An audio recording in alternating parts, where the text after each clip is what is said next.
उत्तराखंड के chief secretary क्या कुछ कह रहे हैं, सीधे आपको सुनाते हैं। अभियान चलाया गया है माननीय प्रधानमंत्री जी के नेतृत्व में और अपने प्रांत में माननीय मुख्यमंत्री जी के द्वारा उसमें अच्छी सफलता उत्तराखंड राज्य को भी प्राप्त हुई है और देश को भी प्राप्त हुई है।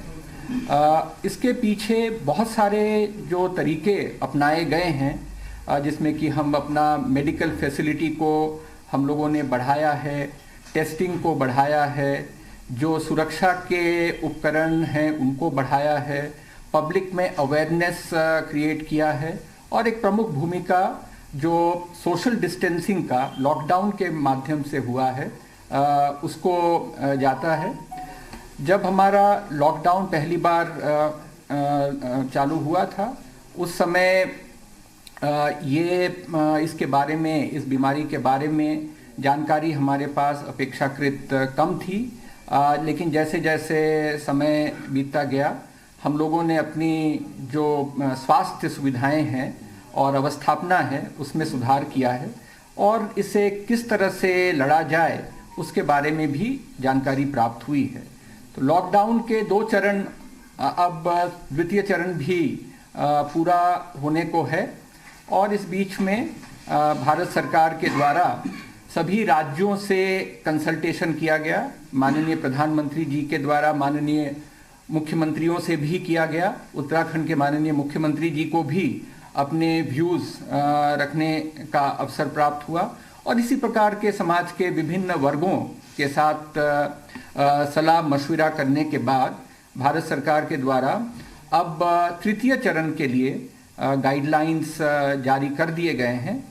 उन गाइडलाइंस की कॉपी आप सभी को कल दे दी गई होगी और आप लोगों ने भी उसका अध्ययन, अगर वो नहीं मिला है तो अभी दे दिया जाएगा। लेकिन इसमें अब मुख्य बात है कि लॉकडाउन हमारा 4 तारीख से, मतलब 3 तारीख के पश्चात पुनः 2 सप्ताह के लिए उसको एक्सटेंड किया गया है, उसको बढ़ाया गया है। इसमें भारत सरकार ने अब थोड़ा कैलिब्रेटेड रिस्पॉन्स दिया है। शुरू में हम लोगों ने कंप्लीट लॉकडाउन किया था। द्वितीय चरण में आपने देखा कि हमने कुछ गतिविधियां प्रारंभ की हैं, विशेष रूप से ग्रामीण अंचलों में, चाहे वो खेती या खेती से जुड़ा हुआ कार्य हो, प्रोक्योरमेंट का कार्य हो, जो पशुधन से संबंधित कार्य हो, मत्स्य व्यवसाय से रिलेटेड कार्य हो, कंस्ट्रक्शन से रिलेटेड कार्य हो या जो दुकानों के खोलने आदि के बारे में जो कार्य होते हैं, ये सारी चीज़ें जो हैं वो ग्रामीण अंचलों में भी प्रारंभ किया गया था और जो शहरी अंचल हैं वहाँ पर इसे कुछ क्वालिफिकेशन के साथ, यानी कि कुछ शर्तों के साथ इलाकों में प्रारंभ किया गया था, जिसमें आपने देखा कि कंस्ट्रक्शन एक्टिविटी चालू हुआ है, इंडस्ट्रियल एक्टिविटी चालू हुआ है। तो इस प्रकार की चीज़ें और दुकानें, जो गैर ज़रूरी दुकानें भी स्टैंड अलोन हैं, मोहल्लों में दुकानें हैं, इस प्रकार की दुकानों को भी खोलने की अनुमति भारत सरकार ने दी थी।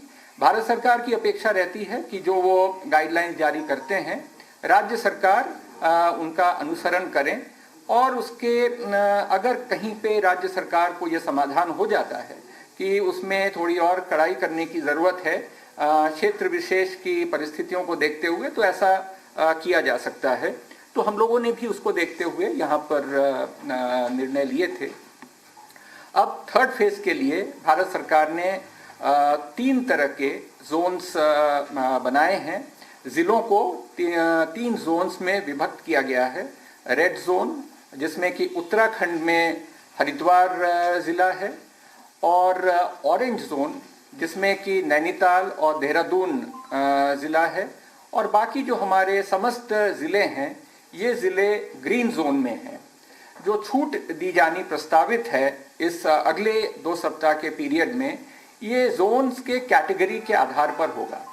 जोन्स का कैटेगरी एक फिक्स्ड नहीं रहेगा, उसमें कई सारे पैमाने हैं जिसके आधार पर भारत सरकार यह निर्धारित करती है कि किस जोन को किस कैटेगरी में रखा जाना है और उसी हिसाब से उनका कैटेगराइजेशन भविष्य में भी होगा।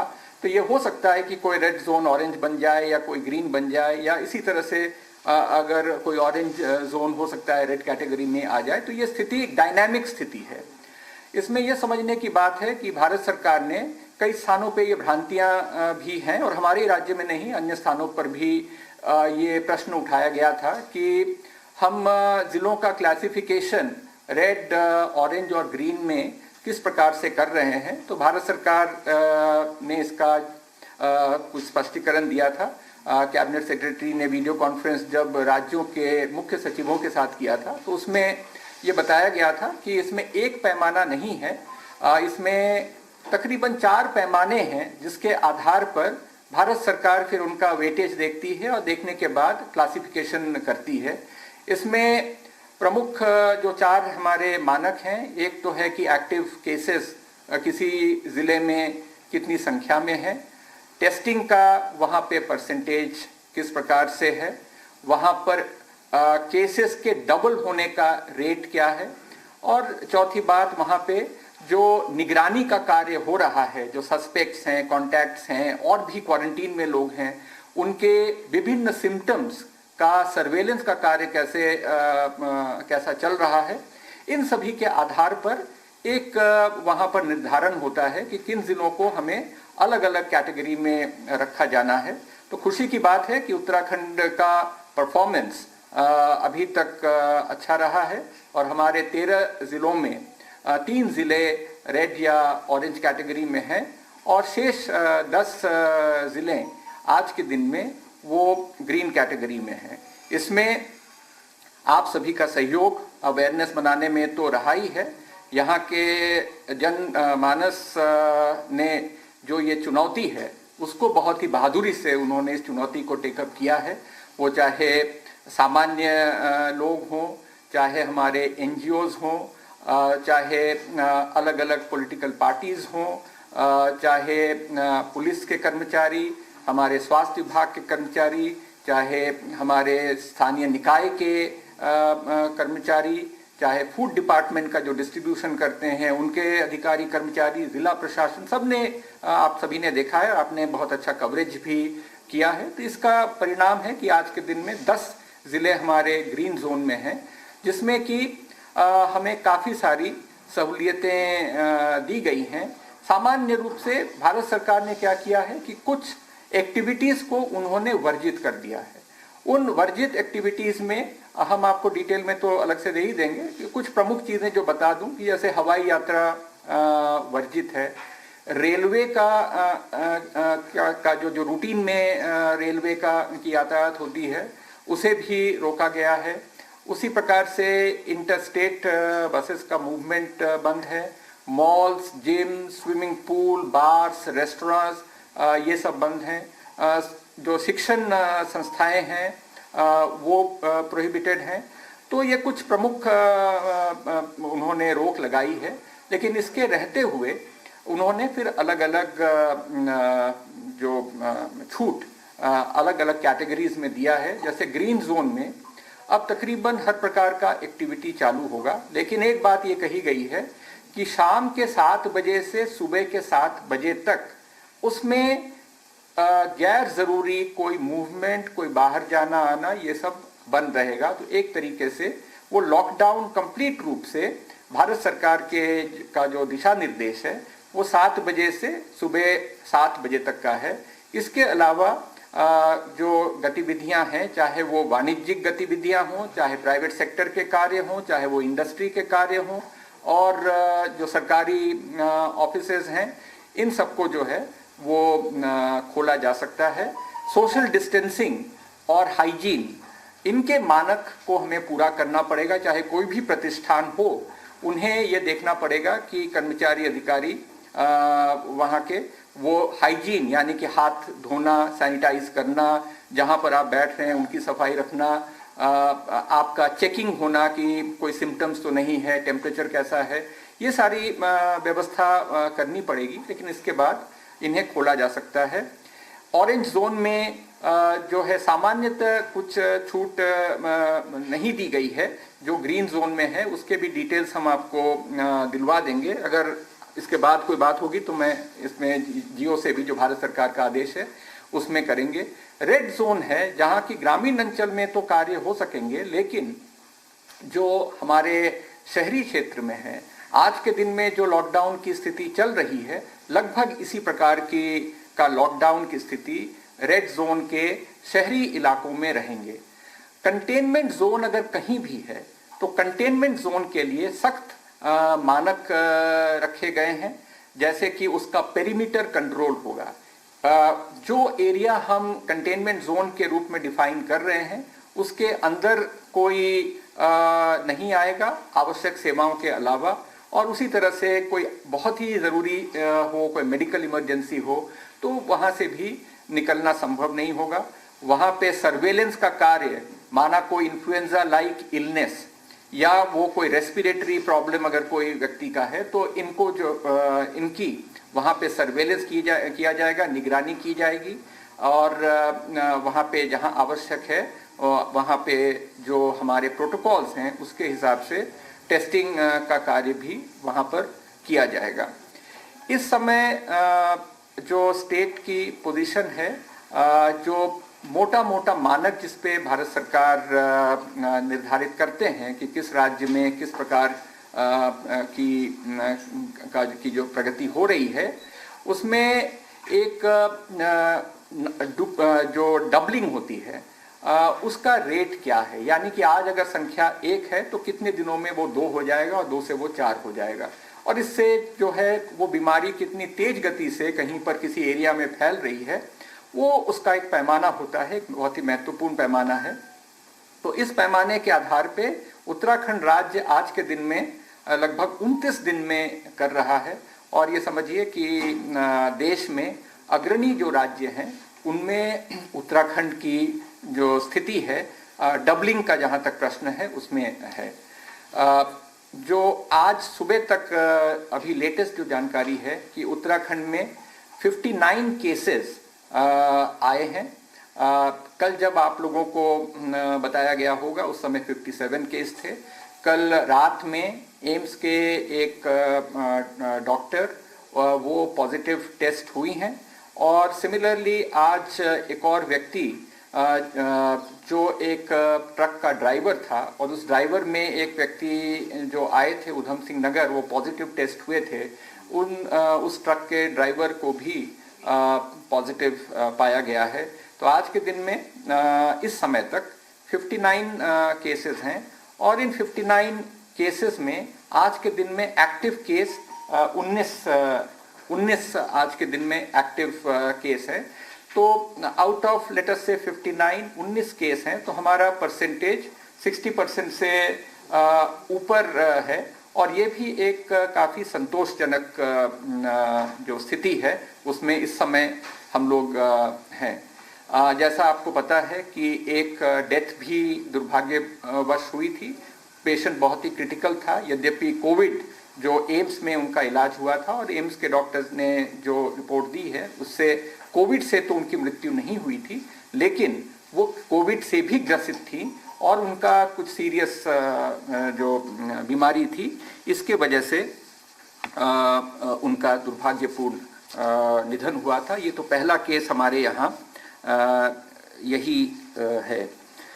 जो अब कुछ निर्णय जो राज्य सरकार ने लिए हैं, उन निर्णय में प्रमुख रूप से 4 तारीख से जो हमारे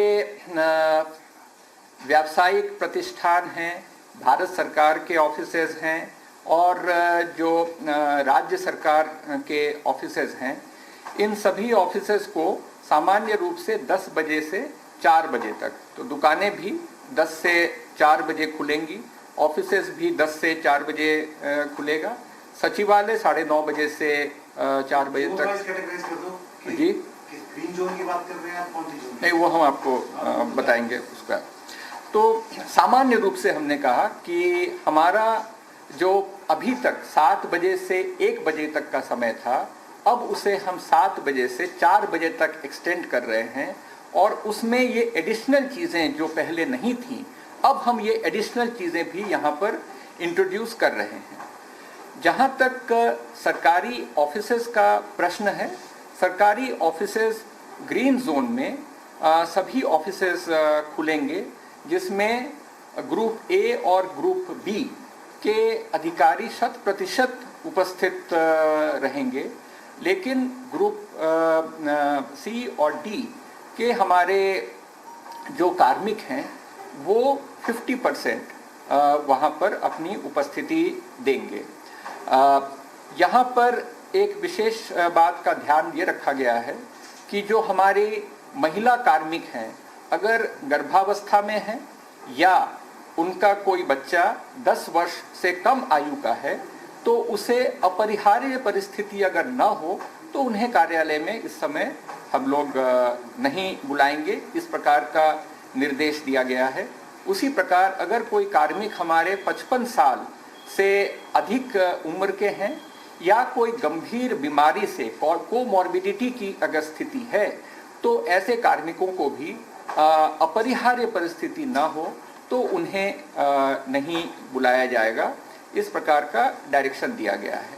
अब जहां तक जहां तक ऑरेंज और सचिवालय का टाइमिंग बताइए। सचिवालय का 9:30 से 4 4 बजे तक सभी हमारे जो ऑफिसेज हैं, चाहे वो व्यावसायिक प्रतिष्ठान हो, दुकानें हो इत्यादि, वो सभी 4 बजे बंद हो जाएंगी। सुबह खुलने का टाइम हमने 10 बजे रखा है, लेकिन देखिए बहुत सारी आवश्यक वस्तुओं की दुकानें होती है, दूध है, सब्जियां हैं और चीज़ें हैं जो कि जल्दी लोग खरीदना चाहते हैं। तो कुल मिलाकर सुबह 10 बजे सामान्यतः मार्केट खुलता है। इस प्रकार की दुकानें पहले भी खुल सकती हैं, लेकिन आउटसाइड 7 बजे से पहले तो कुछ भी नहीं खुल सकता है, क्योंकि वो कर्फ्यू टाइम है। तो 4 बजे एक आउटसाइड लिमिट रखा गया है, उसके बाद फिर ये प्रतिष्ठान नहीं चलेंगे। जहां तक दुकानें 10 बजे से खुलेंगे, 7 बजे से खुलेंगे? दुकानें, जैसे हमने कहा कि जो आवश्यक वस्तुओं की दुकानें हैं, जो माना किराना की दुकानें हैं, दूध सब्जियों की दुकानें हैं, जो आपके माना मछली की दुकान है, फल की वो हैं, ये सब पहले खुलते हैं, ये पहले से ही खुलेंगे, लेकिन 4 बजे तक सबको बंद कर देना। जी, 7 से पहले कुछ भी संभव नहीं है। ये चीज़ बड़ा क्लियर रखना पड़ेगा हमें कि 7 बजे से कुछ भी पॉसिबल नहीं है, और हमने यहाँ पे 4 बजे के बाद फिर हम लॉकडाउन कर रहे हैं। सर, इसमें एक चीज और भी, जैसे मंडी सुबह खुलती है, शाम से बंद रहती है, ठीक है, उसके बारे में अभी क्योंकि आदेश कल ही आया है, तो हम लोग अभी जो कृषि विभाग इस पे मंडी के साथ वार्ता करके देख लेंगे कि उनकी सामग्री आने ले जाने में क्या क्या व्यवस्था हो सकती है। तो इसको करके हम लोग फिर इसको फर्दर फाइन ट्यून कर लेंगे, ताकि सप्लाई की व्यवस्था अच्छी तरह से भली भांति वो चलती रहे।